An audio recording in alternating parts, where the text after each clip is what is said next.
Okay, so let's do something a little different today. We're not going to point fingers or talk about other people. Think of this more as a quiet conversation. A look in the mirror at a strategy that, well, it might feel a little too familiar. You know, we could start with the obvious question, right? Why do we get so annoyed when we see other people playing the victim? It's a super common question, and honestly, it's a safe one. It lets us stay on the outside, looking in, analyzing, judging, maybe even feeling a little bit better about ourselves. But yeah, that's the easy question. And the easy question, while it's comfortable, it's not really useful, is it? It doesn't really get us anywhere that matters. So the real question, the one that kind of stings a little, is this. Why do we do it? Because if we're really being honest with ourselves, what we sometimes call weakness in others, well, in ourselves, it can be something else entirely. It can actually be a hidden strategy. Yeah, a really subtle, quiet, and honestly, a surprisingly effective tool for getting through tough situations. It's not really about being helpless. It's about gaining a very specific kind of control. So here's how it works, right? The second you frame yourself as the victim, it suddenly becomes almost impossible for anyone else to hold you accountable. Even a simple question like, what happened, can sound like an attack. And just like that, responsibility just slips out the back door. Not because of the facts, but because guilt has just hijacked the entire conversation. And that's the key, right there. You don't need to be in charge when you can make someone feel guilty. Guilt is one of the most powerful motivators out there. It can be way more effective than actual authority, giving you leverage you didn't have before.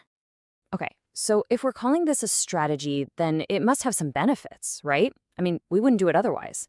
And there are. There are two really clear, really tempting payoffs that come with this mindset.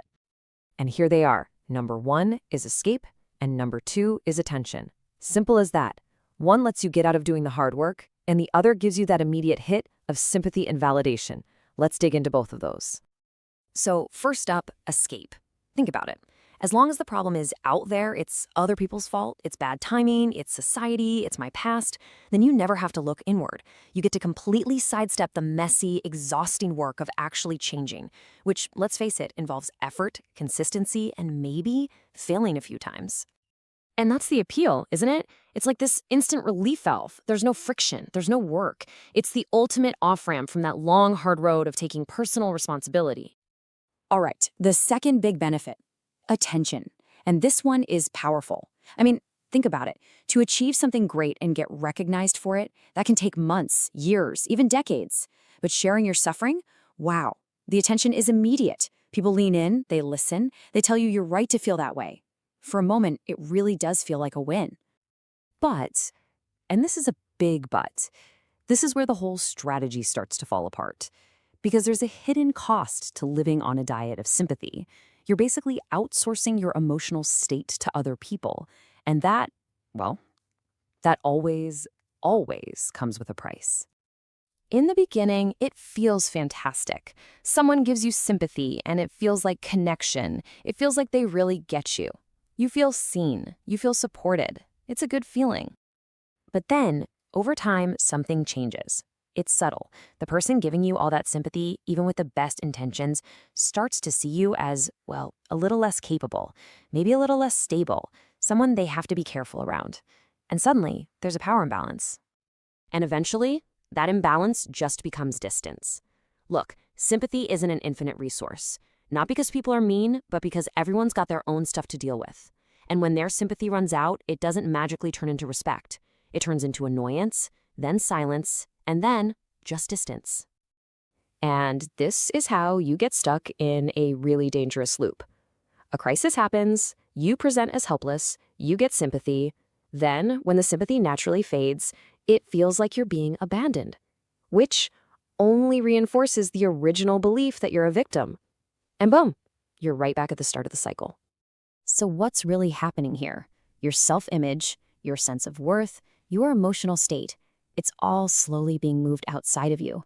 You become dependent on how other people react to you. And that, my friends, is an incredibly dangerous way to live.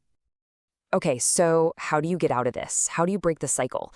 It's not about making some big, dramatic announcement. It's about reclaiming your agency. It's a quiet choice you make for yourself to take your power back. And we have to be super clear about something here. There is a huge difference between going through a hard time and building your entire identity around being a victim. One is about acknowledging reality and looking for a way through it. The other is about handing over all your power, turning a bad chapter into your whole life story, and just looking for sympathy instead of solutions. And that's the fundamental trade-off, isn't it? Playing the victim might feel like you're getting rid of responsibility, but what you're really giving up is your agency, your power, your ability to actually change your own life. So what does taking your power back look like? It's not a movie scene, it's not loud or impressive, it's this subtle internal shift. It's when you decide to stop using guilt to get what you need. It's when you start focusing only on the things you can actually control. And then, slowly, you realize you don't actually need anyone's sympathy to be okay. And please hear me on this. This is not in any way about pretending pain isn't real or that life can't be incredibly unfairly hard. It is, and it can be. This whole conversation is just about one thing: deciding where your power belongs. Does it belong inside you, or does it belong to other people? So in the end, the most powerful question you can ask yourself isn't who's to blame for this or why is this so unfair? The real question, the one that gives you your power back, is much simpler. It's just, what am I gaining by staying here? And when you can answer that one honestly, well, that's when everything starts to change.